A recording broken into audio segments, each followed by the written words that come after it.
Founded in 2013, Rainbird is an AI-powered automated decision-making platform that allows businesses to replicate and scale their very best workers. Now, the Rainbird engine has two parts: an easy-to-use authoring platform where knowledge maps, rules, and data links are built by the experts in the business, and a runtime platform that allows users to interact with this knowledge in real time through a chatbot, an app, or a web assistant. Well, today, COO James Loft and co-founder Ben Taylor join us in the studio. James and Ben, lovely to meet you. Where did this idea come from? What was the genesis? So it really came from this kernel of idea that most organisations have really valuable expertise locked up in their best people or their best processes. And they can see a step change in productivity by capturing that expertise and scaling it through software, allowing them to make the kinds of decisions that those people were making repeatedly well and scaling it very well. Now, Rainbird's designed actually for subject matter experts, not for software engineers. So it's designed specifically for people to be able to encode what they know about their world. And it's sector and use case agnostic. So whether you're building automated care plans in a healthcare setting or underwriting and insurance, Rainbird still has applicability. But underlying all of this is this idea of transparency. So when you build something in Rainbird, then ask it a question, Rainbird's able to tell you why it gave you that answer to that question. And transparency is very important to what Rainbird has become. Why is the transparency piece important where Rainbird's concerned? Well, I think it's only human that we want to know why, particularly when a decision is made about us and we don't understand the technology that underpins that decision. And it's becoming increasingly important to the public that they understand the why behind how decisions are made about them. And actually regulators are stepping into this space as well. So there are lots of different ways that the AI space has evolved over the last few years, but we're seeing a lot of the technologies that underpin automation and automated decision making being very statistical or data-led. And there's this gap between the way those technologies work and this ability to answer the why. And Rainbird takes a slightly different approach. I think there has been this kind of feel that in the past you can either have very simple decision making that's done through maybe decision trees or some other quite straightforward technology that is auditable, that can give you the why. Or you can have this more complex decision making that only comes through data but is black box and you can never really understand what's going on under the hood. Well, Rainbird is kind of a new way between these two different paradigms, that actually it starts with people by modelling what people know directly in our platform, by understanding that the way people reason is not always black and white, that it's probabilistic, and actually we can model that in Rainbird, that by starting with people you can build systems that can answer the question why. So you can satisfy your customers who need to be able to understand what's going on to build trust in their technology, but also you can satisfy the regulator or the ombudsman or someone else to whom you're accountable. So you can automate the kinds of decisions that you wouldn't have been able to automate through purely statistical or black box techniques. James, when it comes to this, first of all, there's the transparency and then there's the explainability factor. In which sectors is that most urgent and why? I think any sector where any business is heavily regulated, that tends to mean that the decisions that they're making are more important, or the consequences of getting those wrong are greater. So anywhere there's a large amount of regulation, there's a huge pressure to get those answers right, but also to be able to explain to people how and why, the situational elements that go into making any decisions. So.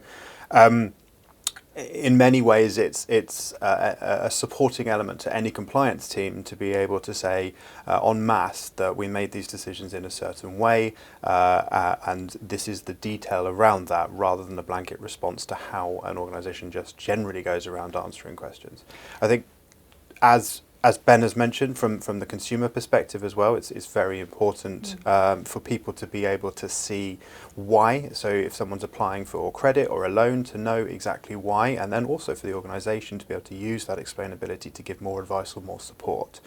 On that particular front, I imagine over time we'll actually see that switching from an ethical thing to probably a legal thing, much more reflective of how the US works. For example, in the US insurance industry, if someone uses a technology to give you an automated decision about a customer, it's a legal right for that customer to receive information about why and how that decision was made. So I expect us to see that switch quite a lot as we progress as well. It's kind of the opposite of computer says no, isn't it? Yeah. Which has got to be a good thing. How does Rainbird help companies of all different sizes and in sectors understand AI better? So Rainbird's taken a very different approach to this actually. Rainbird, the way we implement Rainbird with our clients is we've tried to remove that need. So we've said you don't have to understand the intricacies of AI and how AI works to be able to benefit from it. So we've created through our graphical interface the ability for subject matter experts to use the system to put their information into it and to get the power and the value of AI out of the other end of it. If you think back to how that would be done previously or with maybe other AI technologies, is you've got a subject matter expert sitting with somebody who's a coder who doesn't necessarily understand the subject, and there's always the opportunity for either lost in translation or lost in circumstance or situation. So we've always done our best to make the applicability of AI different to understanding the detail of the technology. In how we've built the system, we have the graphical interface, but we also have something called RB-Lang, which is a language that sits behind that interface. So in many ways we are creating a new transferable skill for how somebody codifies knowledge. So that is something that we add new skills to the workplace, but again for business people, not for the developer community necessarily. I think that the best description of how we've brought AI to life without needing to do it is one of our clients, Fluid Motion, they're in the healthcare industry, and they've actually got octogenarians using our AI system in order to plan treatment patterns for themselves. They have no clue that that's AI, but have used it to interact with an AI system and benefit from it. That is so exciting. That's one example of an impact. But Ben, for you, this transparent AI technology, what kind of impact do you know that it can have? Do you hope that it can have? I think most of our clients, we're seeing different impact in different kind of areas and different use cases. Very often that might be on economic, it might be ethical, it might be customer journey kind of grounds. Imagine working in a call center, for example, if you're automating some of the way those responses are being given to your customers and your consumers, you're improving the consumer journey because they get to understand what's going on in the way that those decisions are being made. We're also seeing an interesting change in the way some of this technology is changing the workplace for some of our clients. So instead of using it necessarily to replace people, they're using Rainbird as a technology that augments their workers. So it's kind of taking away the complexities of high volume, difficult decision making and allowing people to focus on what people are good at. People are good at human skills, they're good at interaction, they're good at negotiation. Computers aren't so good at those sorts of things. So this is allowing computers to do what computers are really good at, and that freeing these people up to actually go and get on with their day jobs and do what they're really, really good at. And this is quite an important change in the way that some of our clients are adopting and using these kinds of technologies. And I think it's very exciting, particularly for the end users of these technologies. There's a big discussion right now, isn't there, around ethical AI. That means different things to different people. What do you think governments should be doing or could be doing, perhaps some of them are already, to set AI on the right ethical path? I think that's really interesting. I think you're right. I think what people describe as ethical AI means different things to different people. I think in Europe we have a real opportunity in the way that we're looking at regulation for some of these technologies, both in the way these technologies get rolled out and the way that we use and consume data and the answers to them. I think many people see Europe as a bit of a leader in the understanding of ethical AI research, but also in regulation. I think we are perhaps lagging behind the US and China in terms of adoption of technology, but there is this feeling that actually here we have the ability to really take a bit of a lead. The European Commission's recent report on AI and ethics showed that there is an opportunity for us to bridge some of this gap by bringing trust to the way consumers use AI. And of course, one way of bringing trust is through explainability. That doesn't mean that governments always get it right, or that actually the governments always have the full answer. I think GDPR is a really good example. GDPR really raised in the public consciousness this idea of the importance of data ethics, of explainability and understanding data privacy. But GDPR doesn't guarantee explainability.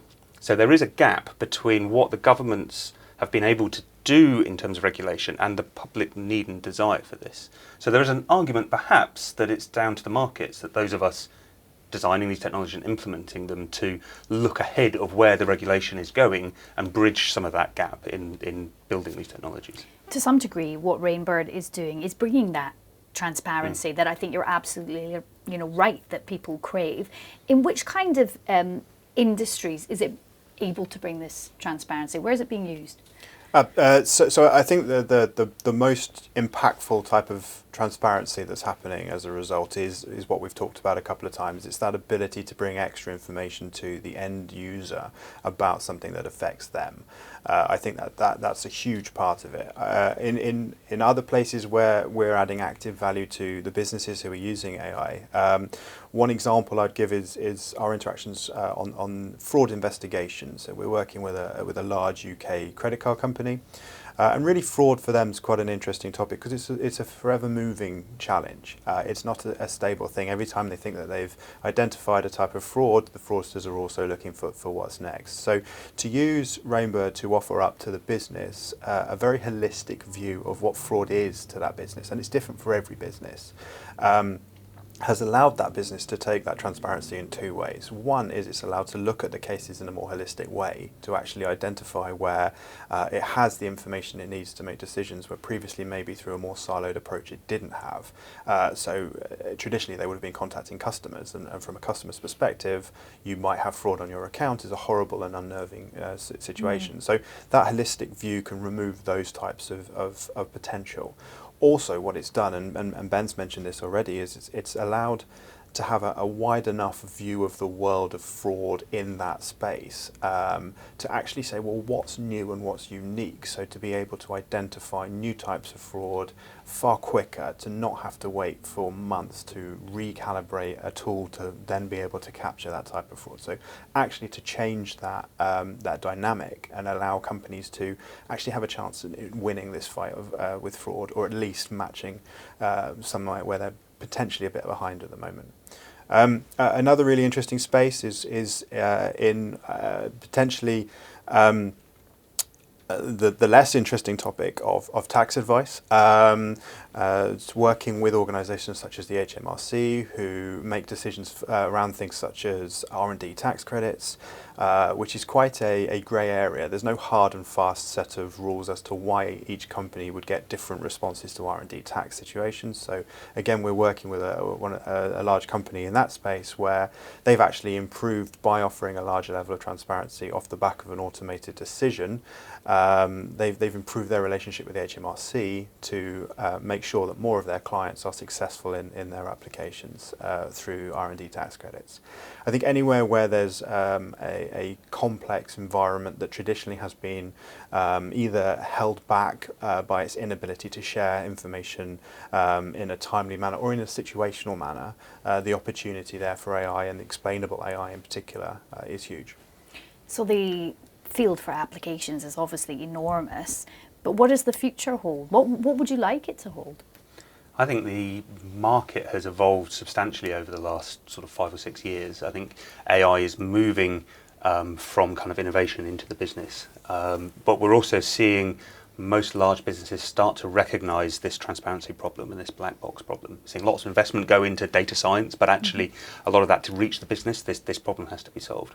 Unfortunately for us, most organisations are still making substantial investments in AI. They see AI as being the thing that's going to give them the competitive edge, the competitive advantage of the future. So we really see Rainbird having a unique place in helping to bridge this gap of understanding between data scientists and subject matter experts in an organisation. And that's where we're really focusing. We really want to push out Rainbird as the tool that can help solve some of these really big, really knotty problems, to automate the kinds of decisions that wouldn't have been able to automate before. So for us, I think operationally, we go to market through partners. So we're pushing more heavily through partners both in the UK and Europe, but also out into other territories. In the next few years for us, we'll see us expanding out through partners into other territories as well. And James, for you? I think from the perspective of allowing the customer experience for a lot of these organisations to advance to the next level, the way that we interact with businesses is changing. The way we interact with each other is changing. We have gone from formal communication to an asynchronous interaction. That can't be achieved through traditional human interactions. We just can't afford to have people manning the phones 24 hours a day anymore. So being able to use systems that can keep context of the conversations you've had before, and essentially never stop having your conversation with your energy provider, because every time you need to ask a question, it's got an awareness of the last question you asked and the value that had to you. So being able to change that and use these systems to use explainability, use transparency to support the way that we want to interact with services and with businesses going forward, I think will be a huge value. It's been fantastic to meet you both. Fascinating stuff. Thank you so much. Thank you.